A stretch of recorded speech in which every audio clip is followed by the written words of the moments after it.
Hello दोस्तों, नमस्ते। ये जो हमारी 10 मिनट की जो सीरीज चल रही है उसमें आपका स्वागत है। आज हम कवर करने वाले दोस्तों इन जेआईबी के इंडियन इकोनॉमी का जो पेपर है उस पेपर का इंफ्रास्ट्रक्चर जो हमारा यूनिट चल रहा है उस पर हम आज कवरेज देने वाले हैं। दोस्तों इस 10 मिनट में 1 मार्क सबका श्योर करने की कोशिश करते हैं। तो दोस्तों इंफ्रास्ट्रक्चर को बेसिकली हमने कल लास्ट लेक्चर में समझ लिया था। अब हम टाइप ऑफ इंफ्रास्ट्रक्चर में बात करते हैं, energy water and communication infrastructure के बारे में इंपॉर्टेंट पॉइंटों को जानते हैं। पहली बात, एनर्जी की अगर हम बात करते हैं तो एनर्जी जो है framework for large scale energy transmission management. तो एनर्जी में क्या है, जनरेशन है, ट्रांसमिशन है, स्टोरिंग है और उसका मैनेजमेंट आता है। कंपोनेंट क्या क्या इंक्लूड होते हैं एनर्जी वाले में, natural gas pipeline, petroleum pipeline, coal handling facilities, washing storage and transport, renewable energy, wind solar hydro geothermal, biomass biofuel. तो ये सारे हमारे एनर्जी के इंफ्रास्ट्रक्चर के रूप में होते हैं। लेकिन इसके बारे में इंडिया के अकॉर्डिंग जो है इंपॉर्टेंट पॉइंट कौन कौन से हैं। तो रिन्यूएबल एनर्जी की अगर हम बात करें, इंडिया के अचीवमेंट की बात करते हैं रिन्यूएबल एनर्जी में, तो यहाँ बात आती है हमारी कौन सी, इंस्टॉल्ड रिन्यूएबल एनर्जी कैपेसिटी कितना, 92.5054 गीगावाट। तो 2021 के डेटा है ये। 5.47 गीगावाट अप्रैल 20 से 21 तक जनवरी। फ्रॉम फ्रॉम अप्रैल 14 टू जनवरी, यानी कि लगभग जब गवर्नमेंट आई थी नहीं तब से तब तक की बात करते हैं, तो जो रिन्यूएबल एनर्जी कैपेसिटी है वो लगभग 2.5 गुना बढ़ी है और सोलर कैपेसिटी इंक्रीज 15 गुना। लेकिन अब इसके आंकड़े और भी बहुत ज्यादा बढ़ बढ़ गए होंगे। आगे बात करते हैं, ग्लोबल रैंकिंग में अगर बात करते हैं तो इंडिया की रिन्यूएबल एनर्जी कैपेसिटी और विंड पावर में दोनों में फोर्थ है, जबकि सोलर पावर में फिफ्थ पोजीशन है। इन्वेस्टमेंट की बात करते हैं तो यहाँ पर काफी बड़ा इन्वेस्टमेंट इसमें किया गया है, 4.7 लाख करोड़। अब बात करते हैं इंफ्रास्ट्रक्चर में, वाटर मैनेजमेंट इंफ्रास्ट्रक्चर। इसमें इंक्लूड होता है drinking water supply, waste water का कलेक्शन करना और disposal, drainage, irrigation, reservoir, canals, flood control, ये सब इसमें आते हैं। ये ध्यान रखिएगा, वाटर मैनेजमेंट में सी का नाम नहीं आता, समुद्र के पानी की कोई बात नहीं होती है, ठीक है। मेजर इशू क्या है, जो हमारा अनट्रीटेड सीवेज है वो वाटर पॉल्यूशन का एक मेजर सोर्स है, ठीक है। लीगल फ्रेमवर्क की बात करें तो एक एक्ट पास किया गया था, water prevention and control control of pollution act. Established central and state pollution control board. Function क्या थे इसके, रेगुलेट वेस्ट वाटर डिस्चार्ज करेगा और प्रमोट करेगा economical reliable innovative treatment of disposal water का, ये सब इसके फंक्शन हो गए, ठीक है। तीसरा हमने पार्ट पढ़ा था कम्युनिकेशन इंफ्रास्ट्रक्चर में। इसमें बेसिकली पोस्टल सर्विसेज, टेलीफोन और मोबाइल नेटवर्क आता है। टीवी, रेडियो, ब्रॉडकास्टिंग, ये भी सब क्या है, हमारे कम्युनिकेशन का इंटरनेट और सैटेलाइट पार्ट है। गवर्नमेंट की इनिशिएटिव की बात करें तो गवर्नमेंट ने क्या करा है इसमें, अपना जो कैप है एफडीआई का उसे 100% तक पहुंचा दिया है, यानी कि 100% तक हो सकता है।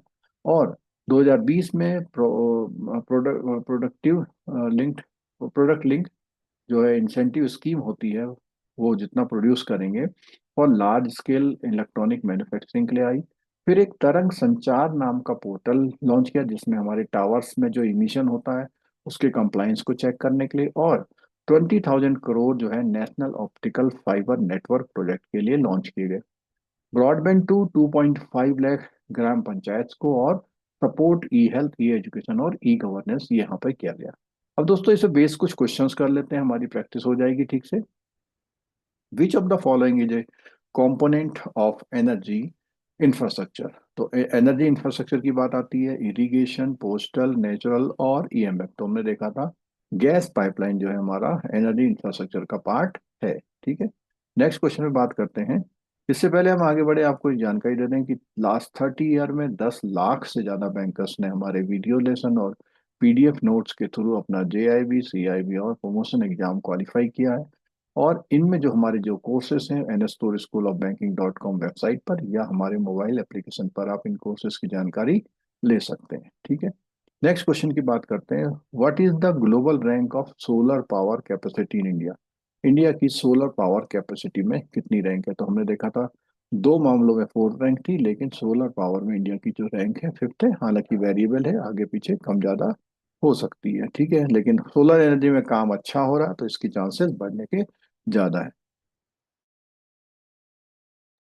नेक्स्ट क्वेश्चन में बात करते हैं, which of the following best describe the function of water prevention and control pollution act 1974। इसका जो है फंक्शन जो की बात हो रही है, it promote hydro electric power, बिल्कुल नहीं है। It establishes pollution control board and regulate waste water discharge into water, बिल्कुल ठीक है।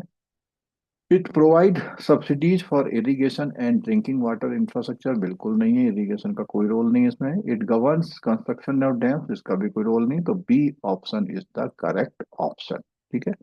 नेक्स्ट क्वेश्चन में बात करते हैं, which statement is true about India renewable energy growth between 2014 to 2021 तक।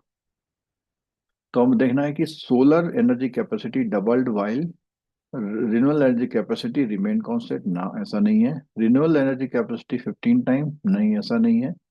रिन्यूएबल कैपेसिटी 2.5 टाइम, हाँ बिल्कुल ठीक है। सोलर एनर्जी हमारी 15 टाइम, हाँ। और भी आपको बता दें कि सोलर एनर्जी में कंटिन्यूस क्या है, इंप्रूवमेंट हमें देखने को मिलते रहेंगे, क्योंकि बहुत ज्यादा इम्फेसिस दिया जा रहा। तो C option is the correct as per the text provided in the book, ठीक है। नेक्स्ट क्वेश्चन है, correct, India rank fourth globally in wind power capacity. तो हमने देखा था कि विंड पावर और न्यूक्लियर एनर्जी में फोर्थ पोजीशन है, बिल्कुल ठीक है। Coal handling facilitate are part of water infrastructure, बिल्कुल नहीं है। Tarang Sanchar is portal for postal service tracking, बिल्कुल नहीं है। 20,000 crore were allocated for broadband to gram panchayat, बिल्कुल ठीक है, ठीक है। तरंग संचार जो है कम्युनिकेशन इंफ्रास्ट्रक्चर का पार्ट है, ठीक है। नेक्स्ट क्वेश्चन में बात करते हैं, which of the following are true about water management infrastructure, includes drainage and flood control system. तो हमने देखा था कि ड्रेनेज की बात करें, फ्लड की करें, वाटर मैनेजमेंट का पार्ट है, बिल्कुल ठीक है। 1974 regulate water pricing and subsidy. तो देखो जब हम बात करते हैं ये 74 के एक्ट की, तो इसका प्राइसिंग और सब्सिडी से कोई कंसर्न नहीं था, इसका था पॉल्यूशन से कंसर्न, तो ये ऑप्शन सही नहीं है। पॉल्यूशन कंट्रोल बोर्ड वर created under 1974 act, third part. तो यहाँ पर ये बिल्कुल हमने देखा था कि इसमें पॉल्यूशन कंट्रोल बोर्ड एस्टेब्लिश किए गए थे। Water waste water discharge is regulated under 1970 act, तो इसमें हम देखा था ये बिल्कुल, ये वेस्ट वाटर को भी डिस्चार्ज को भी ये ट्रीट कर रहा है पॉल्यूशन में। तो हमारा कौन सा हो गया यहाँ पे, first third and fourth are correct, ठीक है दोस्तों। दोस्तों ये क्लास हमारी हुई, इसमें अगर आपको कुछ कहना है तो कमेंट बॉक्स में या मेल के थ्रू कह सकते हैं। सेशन सही लगा हो तो लाइक करिएगा, शेयर करिएगा, सब्सक्राइब करिएगा, बेल आइकन दबाना मत भूलिएगा। आप सब लोग इस क्लास के लिए आए, आप सभी का बहुत बहुत थैंक यू। मिलते हैं दोस्तों फिर अगली क्लास में, थैंक यू सो मच।